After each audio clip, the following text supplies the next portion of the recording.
누구나 너무 쉽게 다가오는 내가 혹시 우울증이 아닌가? 제 믿음이 부족해서 우울증이 온 건가요? 기도하면 나을까요? 너 신앙생활 열심히 안 했구나 이런 얘기 들을 것만 같아서. 크리스찬이기 때문에 극복할 수 있는 좋은 방법은 있어요. 뭐예요? 뭘까요? 그건 이제 생각해봐서 얘기해 줄까 말까. 네. 우울증에 대해서 이야기를 좀 나눠보려고 해요. 이 시대를 사랑하는 분들이라면 기독교인이라고 해도 한 번쯤은 다들 좀 느껴보고 겪어봤을, 그리고 내가 혹시 우울증이 아닌가라고 질문해봤을 것 같아요. 고수님들은 어떠세요? 우울증 겪어보셨어요 혹시? 근데 그 우울증이 있었을 수도 있겠다 그런 생각은 들어요. 신인 때는요, 그 하기 싫은 것도 하기 싫은 프로그램도 해야 하는 경우가 있어요.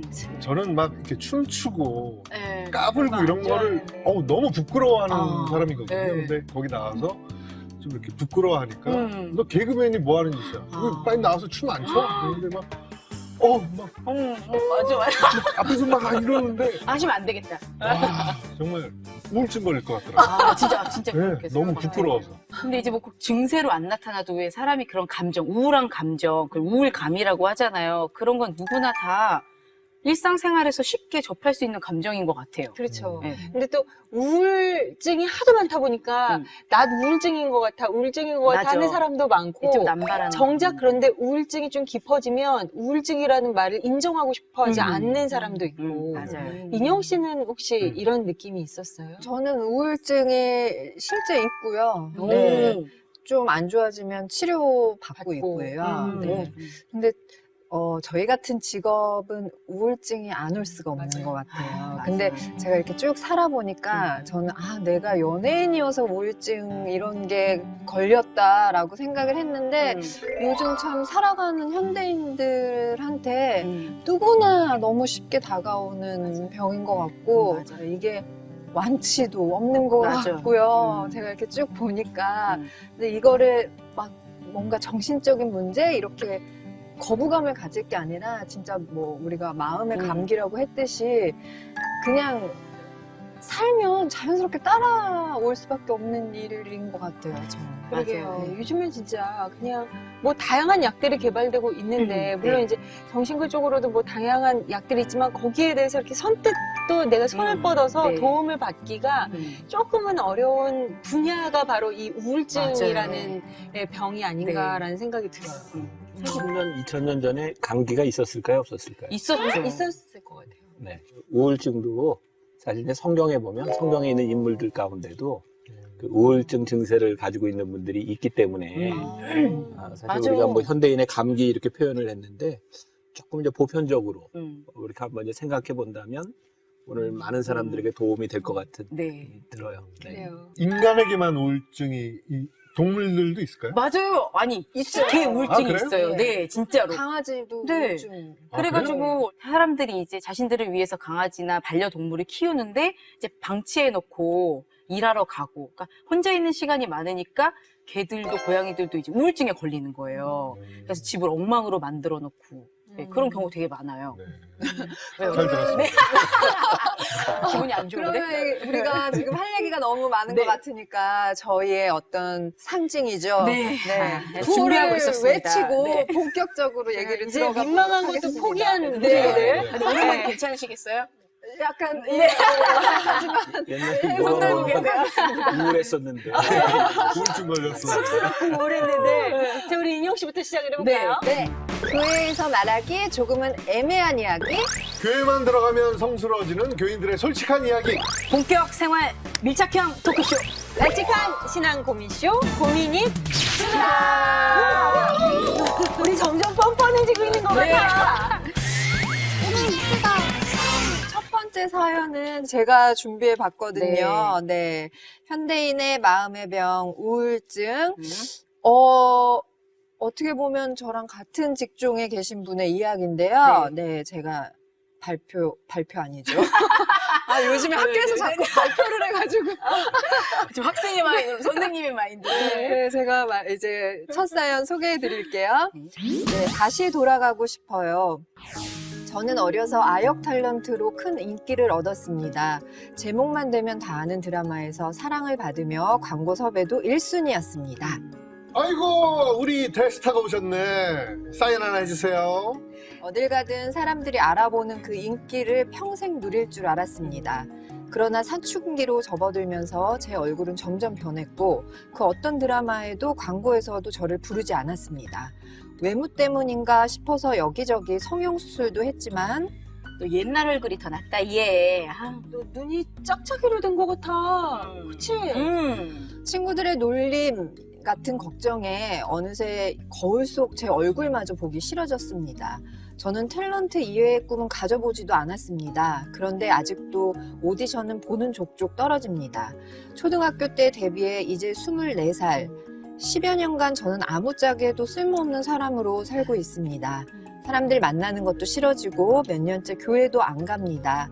이렇게 살아서 뭐하나 하는 마음까지 듭니다. 라는 남의 얘기 같지 네, 않네요. 예. 너무 가슴이 아픈 이야기가 아무짝에도 쓸모없는 그런 사람이 된 것 같다라는 얘기. 근데 이 말이 너무 동감이 저는 사실 되거든요. 저도 가끔은 제가 언제 이렇게 될지 몰라서 늘 불안해하고 막 발버둥 치는 게 있어서 김수용 씨나 김경란 씨도 네. 공감이 많이 되시지 않으세요? 네. 특히 그 정상, 그 탑 자리에 올랐던 사람들이 좀 인기가 좀 떨어졌을 맞아. 때 네. 허무하고 우울하고 이런 증상이 많은 것 같아요. 네. 네. 김수용 씨도 그런데 완전 정상에 계셨잖아요. 저는 맞아. 정상에 없어가서 네, 우울증이 없어요. 아니에요. 이게 정말 맞아. 이게 정말 많으셨던 지금보다 조금 더 많으셨던 네. 때가 있잖아요. 지금도 여전하시잖아요. 그럼요. 네. 예. 네, 아직 안 떨어지셨다고 생각하실지도 몰라요. 아니 내가 봤을 때 이 고민이 수다를 통해서 김수용 씨 진짜 재발견, 제2의 전성기 네. 맞이합니다 이거 네, 진짜. 감사합니다. 좋네요. 네. 아, 이런 유형의 사람이 어디 있어요? 되게 특이하시잖아요. 우울증이 다 치료됐어요.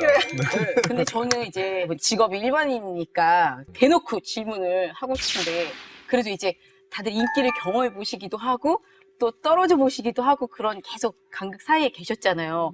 어떻게 그걸 감당해내세요? 참 이제 우울증이 그냥 우리가 겉으로 사실은 드러내기를 좀 창피해하는 경향이 있는데 맞아요. 그러지 않고 이걸 얘기하면서 또 이게 풀리는 경우가 있거든요. 저는 좀 그래서 그걸 터득을 해서 내가 일해서 힘들어 무슨 캐스팅에서 내가 뭐 잘렸어 에이씨 막 이러고 처음으로 C 하셔서 처음 들었어요. 근데 왜냐면 연예인들은 그게 자존심이라 그거를 말하기가 참 쉽지 않아서 혼자 끙끙 앓고 있다 보면 병을 스스로 키우는 경우가 많고요.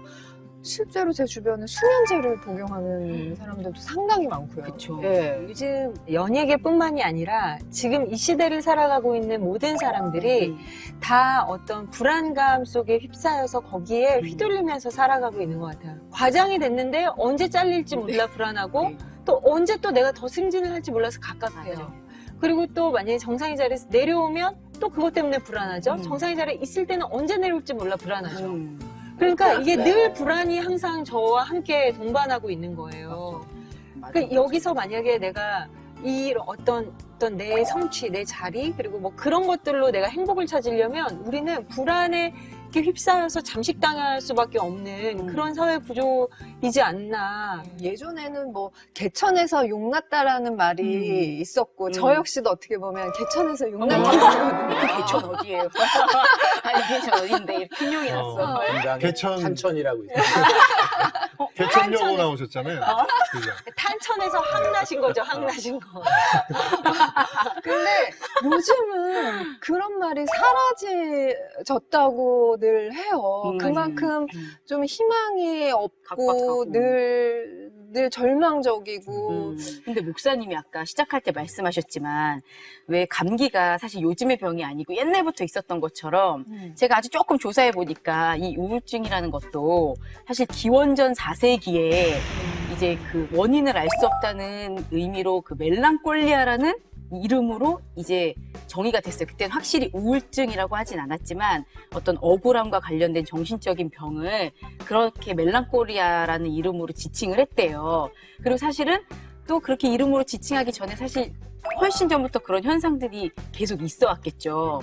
그러니까 사람이 탄생한 이래로 저는 이런 마음의 병이나 이제 정신의 고통이 계속 있었다고 생각해요. 근데 그게 이제는 얘기할 수 있고 좀 더 드러나고 더 많은 사람들이 그것들을 호소하니까 이제 현대에 되게 부각된 것처럼 얘기가 되지만 굉장히 역사가 굉장히 인간과 함께 깊이 온 게 아닌가 그런 생각이 역사가 드네요. 깊다기보다는 그 이제 우울증이라고 하는 게 그냥 언제 우울해요?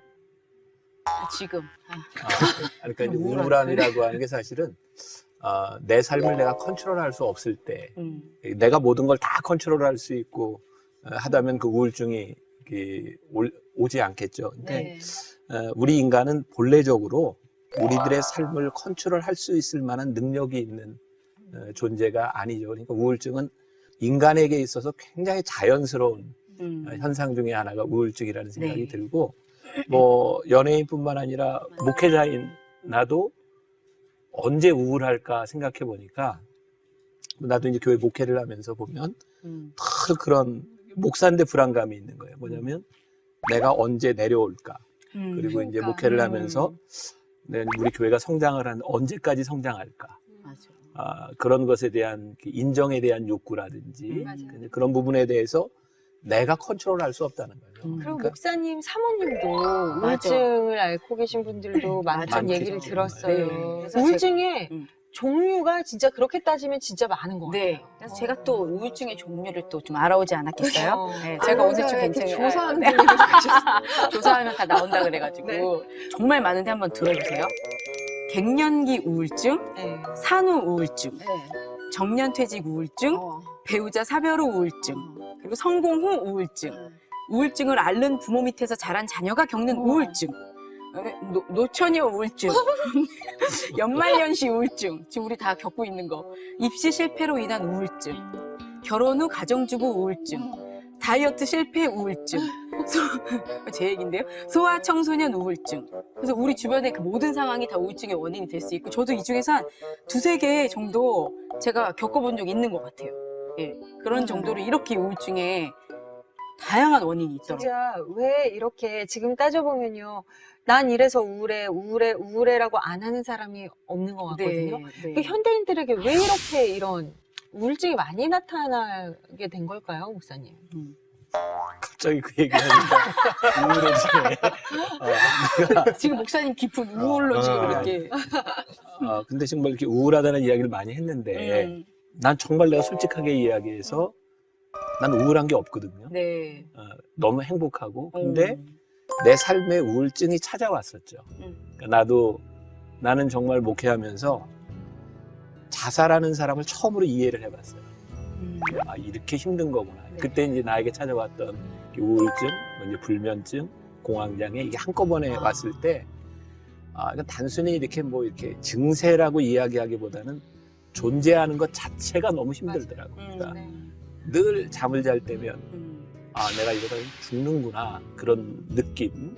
그러니까, 사실은 이제 모든 상황들이 우리들이 사회에 있는 그런 상황들이 우리를 우울하게 한다. 이런 거는 나는 조금 동의하기가 힘든데, 성경에 우리들에게 걱정하지 말라 그랬지 걱정거리가 없다고 그러지 않았잖아요. 그러니까 사실 그것은 우리들에게 너무 자연스러운 일인데, 이게 우울증으로 다가오는 것은 이게 뭔가 좀 문제가 있는, 우리가 오늘 그걸 좀 풀어야 될 것 같아요. 그렇죠. 그러니까 그런 문제들 가운데 문제가 아니라 문제를 직면하는 것, 우리들이 왜 직면하지 못하는지 이런 부분들을 좀 한번 좀 풀어가 보면 좋을 것 같은데. 맞아요. 정말 자기가 어떤 원하는 나의 어떤 모습에 도달하지 못하면, 아니면은 내가 그 처한 상황이 내가 정말 이렇게 내가 원하고 만족하다라고 느끼지 못하는 상황에 처하면, 뭐 여러 가지 사람들의 시선으로 인해서, 아니면 자기 스스로가 자기가 만들어내는 정말 다양한 그 우울감 때문에 우리가 사실은 행복의 거리들을 진짜 많이 놓치고 있는 것 같아요, 요즘에. 저는 아기를 낳고 나서 제가 성격이 굉장히 활발하고 밝은데도 불구하고 그럴 줄 몰랐어요. 제가 11월에 첫 아이를 출산을 했는데, 이제 아이를 낳으면 이제 간혹 조리원이라는 데를 가잖아요. 그럼 우리가 모두 엄마들이 모여서 거기서 아이들 젖을 줘요. 젖을 주고 있는데 여기저기서 진짜 다 눈물을 흘리고 있어요. 훌쩍훌쩍. 왜냐면 젖 주는 것도 우리가 생각했던 것보다 너무너무 힘들고, 몸이. 그리고 몸도 퉁퉁 붓고 잠도 못 자고, 그 상황이 됐는데 이제 모여있을 땐 또 괜찮아. 그래도 그냥 서로 위로를 하면서 눈물을 흘리면서 이제 하다가 방에 딱 들어가면 혼자 이렇게 딱 있잖아요. 어둑어둑해지고 제가 방에만 들어가면 눈물이 주룩주룩 나는 거예요. 근데 이제 그게 호르몬의 영향이라는 것도 있지만 진짜로 어떤 생각이 들었냐면 왠지 평생 이럴 것 같았어요. 평생 이렇게 나는 힘들게 살아야 될 것 같고 몸도 안 돌아올 것 같고 이게 지금 많이 돌아온 건데 그때 더 이렇게 많이 부어있고 그러니까 안 쓰던 근육들을 쓰니까 힘들고 그러니까 그것도 제가 한 2, 3주 겪었던 우울증인데 만약에 이걸 넘어서서 오랫동안 이런 감정으로 살아가야 된다고 한다면 얼마나 힘드실까 제가 그때 처음으로 그걸 느껴봤거든요. 에스더 씨가 경험한 게 사실은 우리의 부모님들도 다 경험한 네, 거잖아요. 네. 근데 그때 당시만 해도 부모님들이 뭐 이런 뭐 우울증이라는 단어를 어릴 때 저희가 들어보지도 못했고 화병 뭐 이런 표현 맞아, 했잖아요. 맞아. 내 가슴이 진짜 탄다, 머리가 진다, 뭐 내 가슴이 새까매졌다, 뭐 그러면서 뭐 막 이렇게 내가 뭐 뒷골이 땡기고 그러니까 지나고 나니까 그게 우울증이었던 것 같아라는 얘기를 저희 부모님한테 많이 맞아. 들었거든요. 화병. 맞아. 예. 그리고 옛날엔 그런 걸 말하면 되게 사치스럽다 그러고 먹고 살기 힘든 시절이었으니까 맞아요. 그런 정신의 병에 대해서 얘기하는 거 굉장히 그리고 무조건 참고 살기를 강요했었잖아요. 네. 그런 걸 가지고 너가 내색을 하느냐, 그건 네가 삭혀야 된다. 맞아. 삭힌다라는 표현을 진짜 많이 했었단 말이에요. 근데 김수영님은 혹시 뭔가 되게 참고 억울하지만 말하지 못하고 그랬던 적 있으세요? 저는 좀 이렇게 표현을 잘 안 하는 스타일이에요. 그래서 저 같은 스타일에 오히려 우울증이 올 수 있죠. 맞아. 그래서 왜냐면 혹시 화를 참으니까요. 눈 밑에 이 네. 그 근데 우울증이 이제 다크서클로 왔죠. 네. 마음으로 안 오고 눈으로 왔어요. 네. 그래도 다행이에요. 드러나니까. 알지? 근데 우울해 진짜 보이셔요. 본인이 좀 우울증이 깊어서 좀 치료를 받아보거나 좀 병원에 가봐야 되겠다라는 생각을 혹시 하신 적 있으세요? 아, 그런 생각은 안 했어요. 음. 그냥, 근데, 좀 무기력해졌던 것 같아요. 아. 지금 생각해보면 힘들 때 친구들을 안 만났던 것 같아요. 그게 아마 우울증이 아니었을까 지금 생각해보면. 누구 만나는 게 너무 싫은 거예요. 네, 그래서 친구도 안 만나고. 억지로 막 얘기해야 되고 이러고 예. 힘들고. 그래, 일단 내가 기운도 없고 무기력해지고 저도 뭐 불면증이나 사실은 그런 우울증을 겪어본 적은 있는데 이제 한번 너무나 힘들었던 그런데도 불구하고 참았죠. 네. 병원에 가는 게 두렵고 무섭고 그러니까 이제 혼자 그 깊은 그 수렁 속에서 굉장히 힘겨워하다가 이제 뭐 이렇게 기도할 힘도 없고 매달릴 힘도 없고 진짜 와, 나 지금 너무너무 힘들고 우울증을 향해 가고 있고 내가 바닥이야. 근데 내가 더 이상 제발 하면서 내 정신을 막 잡아 끌려고 막 엄청 애썼던 적도 있었던 것 같아요. 근데 지금 제가 사연을 하나 읽어드리려고 하는데 이분도 어떻게 보면 직면하고 그냥 받아들이는 게 시작일 수 있는데 그 자체를 굉장히 이제 부끄러워하고 내가 어떻게 이런 생각을 하다 보니까 더 조금 심각할 수 있는 그런 사연이에요. 제가 한번 읽어볼게요. 40대 초반의 집사님이 보내오신 사연인데요. 우울증, 기도하면 낫나요? 안녕하세요. 경기도에 사는 40대 초반의 집사입니다. 모태신앙으로 장로님 가정에서 자라며 나름 열심히 신앙생활을 해왔는지 사실 제 입으로 말하기 부끄럽지만 얼마 전 담임 목사님은 집사님은 우리 교회 기둥이에요. 네, 라고 말씀도 해주셨습니다.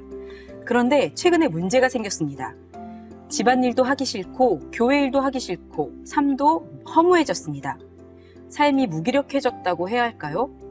남편은 병원을 한번 가보라고 했지만 이런 문제로 병원을 선뜻 가기도 그렇고 원인은 기도가 부족해서인 것 같아 새벽 기도까지 열심히 다녔습니다. 하지만 무력감이나 원인 모를 허전함은 좋아지기는커녕 밖에 나가기도 싫고 교회 나가는 것도 힘들어졌습니다. 결국 남편에게 이끌려 병원에서 상담을 받았는데 의사 선생님은 많이 힘드셨겠어요. 우울증 중기입니다. 라고 하셨어요. 청천벽력이었습니다. 우울증이라니요. 몇 날 며칠을 엄청 울었습니다. 항상 기뻐하고 범사에 감사하라고 배웠는데 요즘 내가 감사가 부족해서 이런 것 같기도 하고 크리스천으로서 우울증 진단을 받았다는 것 자체가 자존심 상합니다. 제 믿음이 부족해서 우울증이 온 건가요? 기도하면 나을까요? 이분은 이제 이렇게 아무런 문제가 없다고 본인이 이제 생각하신 건데 그러다 갑자기 우울증이 온 거잖아요. 그쵸. 그러니까 이제 이럴 수도 있죠. 그렇죠. 어떻게 생각하세요? 제가 봤을 땐 음. 목사님이 우리 교회 기둥이라는 말 때문에 우울증 키웠어. 기둥이라고. 이게 부담스럽고. 제가 이게 무슨 말인지 너무 잘 이해가 되는 게 막 집안일도 하기 싫고 다 삶이 허무해진다고 보내주셨잖아요. 네.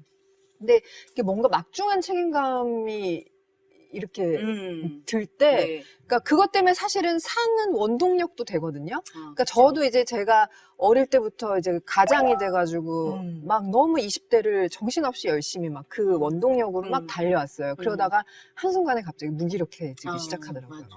내가 왜 이렇게 살아야 되지?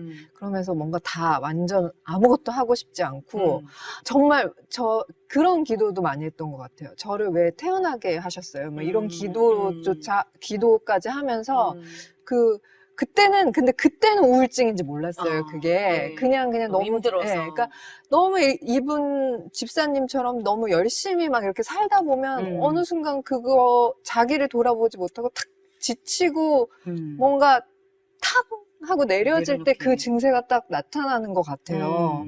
맞아. 그쵸, 목사님. 이 말 때문에 맞죠? 기둥입니다. 그러니까 왜 그러셨어요, 목사님? 내가 보니까 계속 황집사 그랬어? 여기 지금 이 기둥이 되게 힘들거든요. 맞아. 받침이. 보통 문제가 아닌데. 아유, 근데 진짜 저도 이분의 마음을 이해하는 게 이게 문제예요. 그러니까 우울증을 겪는 거는 뭐 현대인들 누구나 다 그런데 크리스천들이 자신이 우울증이라고 말하는 것에 대해서 굉장히 힘들어하는 게 나의 믿음 때문인가? 맞아. 나의 신앙에 문제가 맞아. 있나? 이런 것들에 대해서 진짜 고민하기 때문에 괜히 말했다가는 내 신앙이 측정당하는 것 같은 맞아. 느낌. 역측정 정확한 표현인 것 같아요. 내가 너무 요즘에 너 신앙생활 열심히 안 했구나 이런 얘기 들을 것만 같아서 이렇게 말하기가 되게 힘들어요, 목사님. 네. 그리고 약간 교회에서 그런다? 만약에 아프다고 한다거나 좀 나한테 신상이 안 좋은 일이 생겼다고 하면 혹시 회개 안 한 거 있냐고. 너 혹시 회개 안 한 거 있냐고. 하나님 앞에 너. 약간 그런 욥에 나오는 욥의 새 친구들처럼 하나님과의 관계가 잘못돼서 그런 것처럼 얘기를 하면 교회 안에서 오히려 나의 어려움을 얘기하기가 너무 어려워지는 것 같아요. 기도가 부족하지 않냐. 네, 그죠? 맞아요. 우울증이 젠가요? 네. 아니, 그러니까 이제 우리가 네. 그동안 성경을 잘못 배운 거죠. 잘못 배운 건데, 뭐 이제 쉬운 예로 들면 예수님께서 병을 고치실 때, 두 가지가 분명하게 나타나요. 하나는 어떤 사람의 병을 고치실 때, 내 죄가 나았느니라 그러면서 병이 낫기도 하고, 어떤 사람은 그냥 병을 고쳐주셨어요. 그러니까 이제 병을 보는 두 가지 시각이 성경적으로 분명히 존재하는데, 하나는 죄로 인해서 우리들에게 와지는 병이 있어요. 또 하나는 기능적인 문제예요. 그러니까 이제 교회 안에서 죄에 대한 문제, 그 병에 대한 문제를 다룰 때 이게 기능적인 것이냐, 심리적인 혹은 죄에 대한 문제인가를 조금 구분해주고 이렇게 오픈을 해줘야 되는데, 모든 것을 이제 죄에 대한 문제로 이제 일반화시키니까 병에 걸리면 죄라고 생각하는 거죠. 그러니까 이건 사실 우리가 좀 잘못 가르친 측면이 있고, 그래서 만약에 이게 죄의 문제라고 하면 심리적으로 또 이제 죄 회개에 대한 문제로 접근을 해야 되고, 기능적인 문제라고 하면 목사님이 이렇게 해야 되겠죠. 지금 상태가 이러니까 뭐 쉬세요라든지 치료를 받으세요. 뭐 이렇게 해서 병을 이렇게 이제 숨기는 것이 아니라, 병은 좀 이렇게 드러내라 그랬잖아요. 그래서 그런 분위기가 됐어야 되는데, 사실은 교회 안에서 잘못 가르친 측면이 많이 있어요. 네, 제가 이분의 사연을 다는 모르지만 여기서 이제 좀 우울증 진단을 받았다는 것 자체가 굉장히 자존심 상한다 그러셨잖아요. 근데 우리가 사실 감기 걸렸다고 자존심 상해 뭐 이러진 않는데. 자존심 상하지. 근데 내가 왜 감기가 걸리지? 무슨? 왜냐면 목사님 좀 그렇죠. 심리 치료가 필요하실 것 같은데요. 지금 그 집사님은 지금 막 든 생각인데 본인이 그런 생각을 하셨던 것 같아요. 평소에도 우울증 걸렸다 그러면 제가 기도를 좀 어쩌면 신앙생활을 타인에 좀 더 대해서 잘하지. 좀 회복이 되면 믿음이 그럴 수 회복이 되면 있겠다. 나을 수 있지 맞아. 않을까라는 생각을 본인의 마음속에서 이렇게 좀 해오시지 않았을까. 그러다 보니까 본인에게 덜컥 이런 우울증이 찾아왔을 때 내가 왜? 내가 도대체 무슨 문제이길래 이런 생각을 혹시는 하지 않으셨을까. 그러니까 그런 맥락에서 맞아, 내가 맞아. 감기가 자존심 상한다고 하는 게 무슨 의미냐면 네. 나는 평소에 몸 관리를 잘했기 때문에 네, 맞아. 감기 걸리는 사람은 이해를 못했다는 거야. 왜 감기가 걸려? 자기 관리를 잘하지. 근데 감기는 어느 날 바이러스를 통해서 내가 원치 않는 때에 그럼요. 쑥 들어올 수 있다는 거예요. 맞아요. 그러니까 이제 우울증도 이제 마찬가지인데 그러니까 이제 우리가 그동안 어떻게 생각하고 배웠는가 이것도 좀 중요한 부분인 것 같아요. 맞아. 우울증이 정말 어떤 뭐 상실이라든가 뭐 어떤 사건에 의해서 생기는 경우도 있지만 정말 행복한 가정에서 자랐고 비교적 정말로 그 인정받고 성과도 좋고 성공적인 삶을 살았는데 갑자기 허무함이 찾아오면서 극심한 우울증에 이제 겪은 그런 이야기를 제가 읽었거든요. 아까 말한 그 멜랑콜리아가 이제 원인을 알 수 없는 이라는 의미가 있는 것처럼 그런 이유도 분명히 있는 것 같아요. 원인이 없는 이유. 크리스천이어서 우울증에 걸리는 건 나쁘다. 이렇게 정의하는 거는 답이 아니지만 크리스찬이기 때문에 극복할 수 있는 좋은 방법은 있겠다. 뭐예요? 뭘까요? 그건 이제 생각해봐서 얘기해 줄까 말까. 네, 목사님은 그 우울증 같은 게 절대 걸리지 않으실 것 같아요. 다 기도로 이겨내실 수 있으실 것 같아요. 그죠? 진짜. 뭐, 그러니까 이런 부담감 네. 때문에 우울증이 오시는 거는 우리가 기둥 발언이랑 비슷한 거잖아, 지금. 근데 아니 나는 그런 건 부담이 아니라고 생각하는 게 네. 이제 기도로 이겨낼 수 있을 것 같다. 뭐 사실 우리가 이제 기도하면서 이제 이길 수 있는 부분들도 이제 많이 있는 건 사실인데 네. 그런 것 같아요. 내가 건강할 때는 부담이 부담스럽질 않아요. 그러니까 내가 이제 그걸 수용할 수 있을 만큼이 돼 있을 때는 교인들이 상담하는 것도 내가 받아주고 이게 되는데 맞아. 내가 그만큼의 용량이 안 돼서 이게 초과해 버리면 그래서 우리가 내가 이런 말 써도 되나 모르겠다. 내가 전문가도 아니지만 나도 이제 병 때문에 많이 힘들어 하다 보니까 우리가 흔히 얘기하는 뭐 공황 장애라고 하는 말을 영어로는 디스오더라 그래. 이건 디지즈 병이 아니에요. 디스오더. 그러니까 뭔가 지금 잘못돼가 있는 상태인 거죠. 그러니까 이게 디스오더 된 거는 병이 아니라 이제 증세니까 이게 이제 돌이켜지면 되는 부분인데 나에게 있어서도 힘든 부분이 뭐냐면 내 용량을 초과하는 부분인 거예요. 그러니까 사람은 하나님께서 그렇게 완벽하게 만드시질 않았어요. 그러니까 우리가 원인이 없다라고 얘기하지만 사실은 뭔가 원인이 있는 거죠. 그래서 우리들 의사의 도움도 필요하고 목회자의 도움, 상담도 이제 필요한 건데 우리가 모르는 원인들을 어떻게 찾아갈 것인가. 그리고 하나님께서 우리를 위로하시는 방법과 우리에게 주시는 신앙의 방법을 정말 성경적으로 잘 찾아야 된다. 예를 들어서 엘리야 같은 경우에 엘리야에게 찾아왔던 우울증도 맞아. 승리 이후에 찾아왔잖아요. 850명의 선지자들, 그 이방 선지자들을 싸워서 다 죽이고 났는데 승리 때문에 찾아온 우울감이 뭐냐면 그걸로 끝나지 않은 거야. 또 쫓기게 된 거예요. 그러니까 어떻게 보면 이제 내가 할 바를 다 했는데 나 이건 도저히 못 견디겠다. 이제 하나님께 하나님 저 자살하고 싶습니다. 맞아. 그때 하나님께서 엘리야에게 너 기도해. 이렇게 하시지 않았죠. 맞아.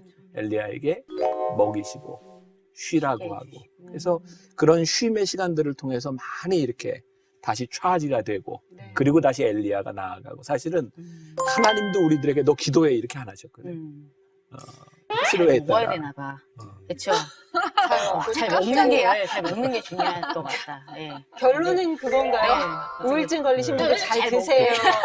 안 돼요. 잘 먹고 잘 그러면. 자고. 대신에 이제 비만증. 증이 하나 또 생기는 거죠. 우울증을 조심해야겠다. 회복하기 위한 비만증. 안 됩니다. 네. 그래야겠어요. 자, 잠시 후 결혼 언제 하냐? 애는 안 언제 낳냐? 갖냐? 둘째는 언제 갖냐? 계속 이런 거 물어보고. 정신력이 약해서 네가 마음 먹게 달려있어. 맞아. 나약한 사람으로 네. 그냥 치부해버리는 거. 우울증 증세가 있을 때 안수기도 받으러 가자. 우리 집사람이 왜 아픈지 이해를 못하는 거예요. 우울증을 겪고 있는 나의 가족에게 어떻게 대하는 게 좋을까? 와, 굉장히 털털하시다. 자녀가 우울증 증세가 있을 때 소위 믿음이 좋다고 하는 부모들은요, 안수기도 받으러 가자 뭐 맞아. 이러는 등 강한 믿음이나 강한 기도가 답이라고 생각하는 분들이 좀 많은 것 같습니다. 신앙을 가진 가족들이 그 우울증을 겪고 있는 나의 가족에게 어떻게 대하는 게 좋을까요? 내가 리얼한 얘기를 해줄까요? 내 얘기를. 와. 이제 우리 교인들한테 내가 한 이야기니까 내가 이제 제일 힘들 때 내가 이제 공황장애가 굉장히 심했어요. 나는 이게 설교하다가 이제 내려서 병원으로 갔으니까 죽는 것 같아서 근데 그게 2년 반 동안 이게 나에게 지속됐었고 한 6, 7년을 주기적으로 이렇게 왔었어요. 근데 제일 힘들었던 2년 반 기간 동안에 그때는 정말 늘 설교단에 올라가는 게 언제 증세가 올지 모르기 때문에 너무너무 불안했고 그런 마음으로 한 2년 반을 이제 살았는데 내가 제일 힘들었던 게 뭐냐면 내 이 증세를 내 아내가 이해해 주지 못하는 거였어요. 그러니까 우리 집사람은 다혈질이에요. 그러니까 되게 이제 우울증이나 이런 거에 걸릴 일이 별로 없어요. 화나면 화를 내고 혼자 그냥 다 풀어요. 근데 나는 늘 이렇게 목사하기 때문에 이제 참아야 된다는 게 있었고 표시도 이제 안 하고 늘 그렇게 살다가 이제 어느 날 나에게 이제 병들이 한꺼번에 오기 시작했는데 병원에 가면 아무것도 안 나타나. 또 뭐 종합검진은 뭐 다 해보고 과별로 다 해보고 해도 나에게는 아무것도 안 나타나. 우리 집사람이 왜 아픈지 이해를 못 하는 거야. 근데 이제 그때 너무너무 화가 나는 거야. 그러니까 너무너무 화가 나는데 목사니까 화를 낼 수도 없잖아. 아무리 아내지만. 근데 그때 너무 힘들 때 정말 내가 어느 정도 마음이었냐면 이건 뭘 던져야 되겠다. 내가 그 정도로 막 분노가 생기는데 목사니까 또 아무거나 던질 수 없잖아. 던지는데도 이제 봐서 이제 안 깨질 만한 거 그래가지고 에이씨 내가 태어나서 처음으로 내가 그렇게 한번 던져보고 화를 내본 거야. 그러니까 목사는 그렇게 화를 낼 자유도 없이 사는 거예요, 사실은. 이제 우리 아내가 같이 이제 내가 이제 우리 그 정신과 닥터 만나서 이야기하면서 이런 증세가 얼마나 힘들다라고 하는 것을 이렇게 이야기해 주면서 그때부터는 내가 아프다 그러면은 나를 전적으로 공감해 주기 시작했어요. 그리고 내가 아프다는 순간이 되면 나를 위해서 최대한의 내 생각들을 존중해 주고 편의를 봐주기 시작했고 그게 뭐 난 지금 이제 약을 안 먹고 나는 이제 많이 좋아진 상태인데 그게 나한테는 너무너무 중요했어요. 그러니까 하나님이 우리를 알아주시죠. 그러나 하나님을 믿고 있는 우리 형제와 자매와 가장 가까운 사람들이 주의 이름으로 이렇게 공감해 주는 거 그거는 너무 큰 힘이에요. 맞아요. 그런 찬양도 있잖아요. 왜 그 마음이 지쳐서 기도도 할 수 없고 이제 눈물이 빗물처럼 흘러내릴 때 진짜 하나님이 알아주신다고 하는데 내가 기도도 할 수 없는 상태에 누군가 날 위해서 기도한다는 그 찬양이 되게 위로가 될 때가 있어요. 그러니까 누가 나를 위해서 내가 기도할 수 없을 때 나 대신 기도해주는 그 존재가 절대적이지 않다 하더라도 굉장히 큰 힘이 되는 것 같거든요. 이렇게 한번 우리 황인영 집사가 나한테 본인이 이렇게 좀 힘들고 아프다고 한번 얘기를 해봐요. 해봐. 어디? 목사님 저 요즘 사는 게 너무 힘들고 막 잠도 못 자겠고 너무 괴로워요. 힘들구나. 네. 많이 힘들겠다. 그래. 그러면 나는 참 좋을 것 같아. 그러니까 너 그렇죠. 믿음이 없어. 기도해. 아니, 이게 아니라. 기둥이 왜 그래? 그러면 이제 거기서 힘들어진다. 그러니까 지금 목사님 지금 말씀하신 걸 공감하는 게 이렇게 진짜 이 정신이 아픈 거는 정말 엑스레이나 뭘로 맞아요. 나타나는 게 아니잖아요. 네. 그래서 이렇게 힘들어 그러고 자꾸 이제 뭔가 늘어져 있고 왜 집에 이제 증세가 막 집에 누워 있고 뭐 이렇게 어디 돌아다니지도 않고 씻지도 않고 이렇게 막 아무것도 안 하고 진짜 이렇게 있으면 가족이 정신력이 약해서 그래. 맞아. 너 원래 그래. 그 네가 마음 먹기에 달려 맞아. 있어. 그 말. 네가 마음을 그렇게 먹으니까 그러는 거야. 이렇게 맞아. 얘기하는 게 정말 충격적이고 너무 고통스러운 이야기인 것 같아요. 나약한 사람으로 그냥 치부해버리는 네. 거. 근데 그게 절대 나약하거나 내가 생각을 그렇게 먹고 싶지 않아서 그러는 게 아닌데 너무 그 대부분의 사람들이 그냥 똑바로 정신 차려. 맞아. 막 이걸 가져! 뭐 악을 갖고 열심히 해! 막 맞아. 이렇게 그러니까 얘기하니까. 물론 그게 이제 네. 가족이기 때문에 사랑하는 마음으로 안타까워서 한다는 이유겠지만요. 네. 전 목사님 말씀 들으면서 진짜 이거예요. 그러니까 내가 가장 아끼고 내가 가장 가깝다고 여기는 가족이 역할이 진짜 중요한 것 같아요. 어떻게 보면 우울증이 오는 이유 중에 참 여러 가지 이유가 있겠지만 또 그중에 참 많은 비중을 차지하는 게 내가 아끼는 관계의 깨어짐이나 틀어짐 같은 걸로 맞아, 오는 경우들도 맞아. 많거든요. 네. 제가 얼마 전에 그런 네. 걸 겪었거든요. 진짜요? 정말 가장 아끼던 친구였는데 그 친구가 저한테 제가 갖고 있는 그 아픔을 확 찌르더라고요. 예. 후벼 파는. 예, 그러니까 저의 이제 제 직업은 연기자인데 저의 연기에 대해서 지적을 하면서 예, 그런 식으로 하면은 향후 존재가 사라질 거라고. 그런데 그걸 심지어 자기 자신과 비교를 하면서, 그러니까 예, 그런 걸 갑자기 차 마시면서 잘 재밌는 얘기를 하다가 갑자기 저를 이렇게 지적을 하기 시작하더니 그래서 갑자기 이제 좀 잠잠했던 우울증이 한 일주일 전부터 다시 지금 그럴 수 있을 것 살아나요. 같아, 근데. 눈만 뜨면 그 생각이 나는 근데 거예요. 되게 좀 약간 분하잖아요, 그러면. 근데 아무튼 지금 일주일 동안 계속 아침에 눈만 뜨면 지금 여기서 방송에서 그 사람 이름을 확 불었더니 좀 날랐는데. 그리고 삐리리, 맞아, 삐리리 초대기. 그러기에는 약간 너무 유명하신 분이라 어머, 그 다음은 또 이제 죄책감으로 또 네, 우리 맞아요. 황집사님 또 내가 괜히 아파가지고 그랬나? 막 이러면서. 아유 연예인들이 방송이 좀 뜸하면은 이제 물어보는 맞아. 분들이 계잖아요. 맞아. 요즘 왜 안 보이세요? 요즘 왜 TV 안 나오세요? 맞아. 뭐, 또 가수들은 음반 준비하고 있습니다. 맞아, 그러는데 맞아. 개그맨들은 뭐 개그 짜고 있어 이럴 수도 없고 그때 좀 뭐라고 말을 해야 되나? 진짜 요즘 왜 활동이 뜸하세요? 라는 얘기가 맞아. 당사자에게는 진짜 뭐라고 말하지? 맞아. 할 말이 없는 그리고- 그리고 되게 우울해지는 애를 낳고 나면 또 일 안 하냐고 하고 또 일하고 있는 여자한테 애 안 낳냐 그러고 애를 낳으니까 둘째는 언제 낳냐 맞아요. 그리고 그렇게- 사이는 좋냐 뭐 맞아. 계속 이런 거 물어보고 그러면 예. 나는 이제 힘든 거죠. 네. 저는 정말 충격적인 얘기도 많이 들었어요. 어떤 거요? 예를 들어 모르는 분인데 김수영 씨 동기들은 다 떴는데 야 그걸 제 면전 앞에서 진짜. 와 뭐 어쩌라고 너무 어쩌라고 물어보지. 근데 그건 인간에 대한 진짜 와, 기본적인 그 깜짝 매너가 놀랐어요. 아니다. 어떻게 제 면전 앞에서 그런 말을 하는 거지? 근데 김수영님은 아까 네. 전에 그런 걸 겪으셨다 그랬잖아요. 되게 무기력하고 나가기도 네. 싫고. 그럼 그때 어떻게 그걸 좀 이렇게 극복하신 거예요? 좀 그냥 낙천적인 생각 그런 걸 예를 많이 했죠. 들면. 아니 벌써 나중에 낙천적이야. 잘 되겠지 뭐. 아니, 뭐 이대로 끝인가? 100세 시대인데. 와, 맞다. 되게 생각보다 그러면 되게 긍정적이고 낙천적인 아우 기질이 살 날이 더 많으시네요.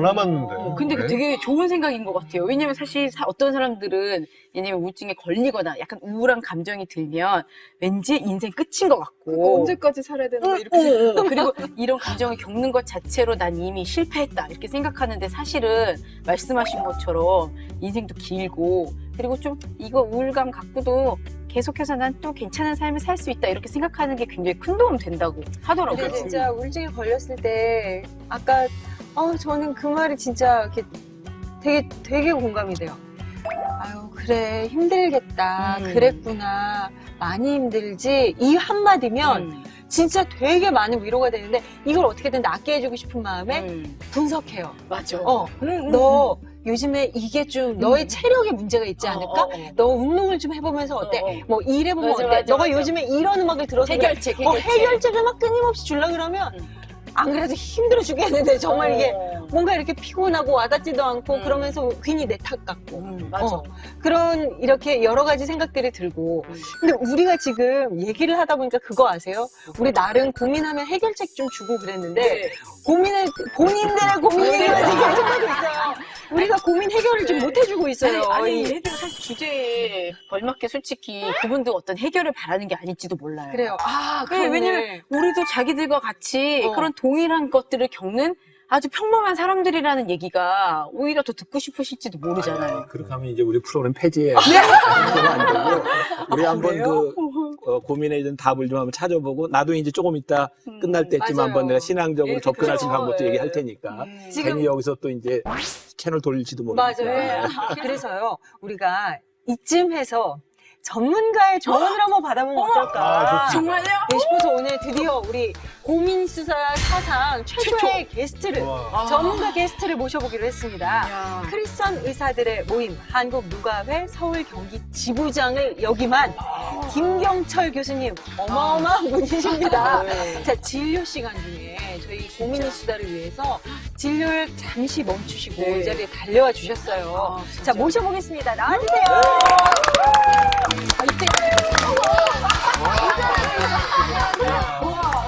굉장히 털털하시다. 네. 전문가한테 의자를 가지고 와가지고. 여기 이렇게 맞춰. 안녕하세요. 네, 안녕하세요.